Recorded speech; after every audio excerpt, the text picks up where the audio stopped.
अस्सलाम वालेकुम गाइस, अगर आपने अभी तक इस चैनल को सब्सक्राइब नहीं किया तो काइंडली रेड बटन पे क्लिक कीजिए और इसी के साथ बेल आइकॉन को प्रेस करके ऑल। तुम नाराज से लगते हो, कोई तरकीब बताओ मनाने की मुर्शद। हम जिंदगी अमानत रख देंगे, तुम कीमत बताओ मुस्कुराने की।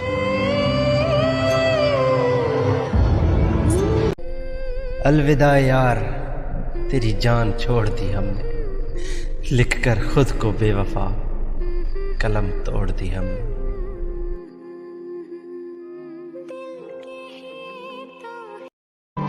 हमारे साथ गुजरे वक्त की यादें संभाल कर रखना दोस्त।